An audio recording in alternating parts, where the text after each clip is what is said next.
Depois das vitórias espirituais, vêm sempre grandes provações. Depois de seu batismo público, Jesus foi conduzido pelo Espírito Santo ao deserto, que se refere a um monte do deserto da Judeia. Vamos lá, pessoal, para o nosso estudo, o livro de Mateus, hoje o capítulo 4. Não foi Satanás quem levou Cristo ao deserto para ser tentado, mas o Espírito Santo. No início de seu ministério, Cristo teve sua santidade colocada à prova diante das alturas tentações do diabo. Astutas, na verdade. Isso aconteceu logo depois de Jesus ser batizado. Depois das vitórias espirituais, vêm sempre grandes provações. Depois de seu batismo público, Jesus foi conduzido pelo Espírito Santo ao deserto, que se refere a um monte do deserto da Judeia. O local histórico da tentação, cujo alvo direto era a natureza humana de Jesus, indica que essa não foi apenas uma vitória mental sobre seus pensamentos, mas uma experiência que ele viveu de fato e da qual foi vencedor. O fato de Jesus ter sido conduzido pelo Espírito deixa bem clara a relação entre Jesus e o Espírito em sua obra terrena. Jesus dependia do Espírito Santo para capacitá-lo. Está escrito: a resposta de Jesus às 3 tentações foi tirada da palavra de Deus, mostrando aos seus servos o poder das Escrituras na batalha contra o maligno. Não havia nada moralmente errado em transformar pedras em pão. O que o diabo estava tentando fazer a Jesus a fazer era realizar um milagre fora do plano do Pai. Isso explica porque Jesus usou o Deuteronômio 8:3. A vida não depende só de pão, afinal de contas, Deus é aquele que provê tudo em nossa vida. Portanto, nosso dever é confiar em Deus e permanecer na sua vontade. Por mais inocente que uma atitude possa parecer, a questão fundamental se refere à fé e à vontade de Deus. Ou seja, aqui está o motivo porque Jesus não realizou esse milagre. Porque eles não estavam no plano de Deus fazer esse milagre, entende? Não tinha motivo para ele fazer esse milagre. Os milagres que Jesus fez sempre tiveram motivo. Ou era para curar umas enfermidades, ou era para demonstrar o poder que Jesus tinha na terra. Lança-te daqui abaixo.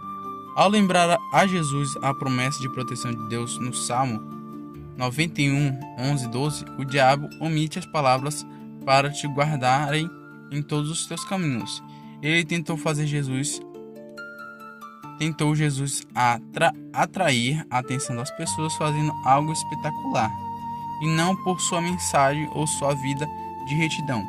Esse é o perigo que todos nós temos de evitar, principalmente aqueles que estão sempre em lugar de destaque. Aqui é interessante porque aqui é uma lição que o diabo ele tentou fazer com que Jesus atraísse a atenção através de uma ação que levaria a um determinado espetáculo. Hoje a gente vê em muitas igrejas que as pessoas elas têm esse denominado estrelismo, querem ser estrelas e não repassar só a mensagem de Jesus. Ainda mais no meio gospel de cantores, que eles querem ter essa fama não só repassando a mensagem de Jesus, entende? Muitas vezes o destaque vai para a pessoa que está cantando e não para a mensagem que ele está repassando. Então fica um alerta aí para as pessoas,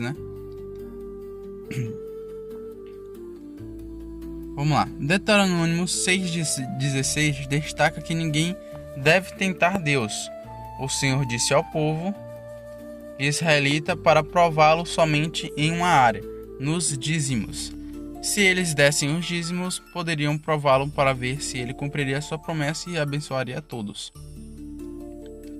Cristo repreendeu o diabo quando ele o tentou a adorá-lo, algo que o levaria a pecar justamente naquilo que Deus disse aos israelitas para não fazer. No caso específico de Jesus, Satanás estava oferecendo-lhe uma coroa sem a cruz. Essa experiência de Jesus nos mostra um padrão de batalha espiritual para hoje. Jesus resistiu a Satanás. Desse modo, ele venceu Satanás usando a eficácia e poderosa palavra de Deus. Eis que chegaram os anjos e o serviram.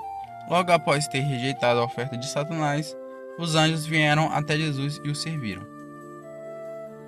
A passagem citada aqui, Isaías 9, 1 e 2, é a profecia do reinado do Messias em um reino futuro. O ministério de Jesus na Galileia foi um sinal do que estava por vir. A Galileia era uma região populosa e fértil que tinha duas grandes rotas de comércio. O caminho do mar era uma delas. A frase "desde então começou Jesus" é citada duas vezes em Mateus, e ambas marcam uma direção fundamental no Evangelho. Essa menção de Mateus 4,17 aponta para o começo do ministério terreno de Jesus, enquanto a de Mateus 16,21 fala de sua crucificação e ressurreição. A exortação de Jesus expressa no imperativo "arrependei-vos" é igual à de João Batista: "Eu vos farei pescador de homens". Jesus aqui faz referência a Jeremias 16,16 para chamar a Pedro e André ao discipulado e a viver para o ministério.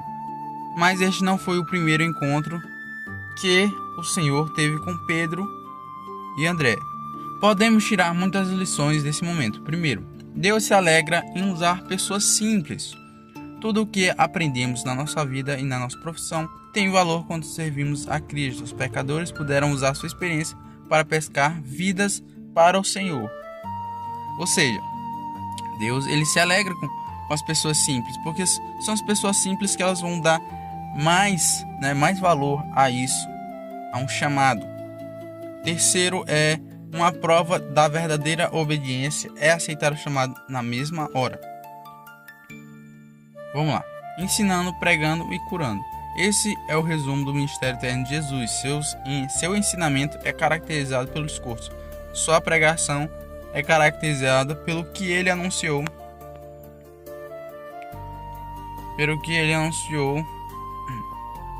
Em Mateus 4,17. Sua cura é caracterizada pelos muitos milagres. E é isso, pessoal. Hoje a gente vai ficar com isso, com o capítulo 4. Eu espero que você tenha gostado. E também uma dica que eu dou é, já que você está vendo o vídeo, você acompanha também na Bíblia, porque fica até mais fácil também, né?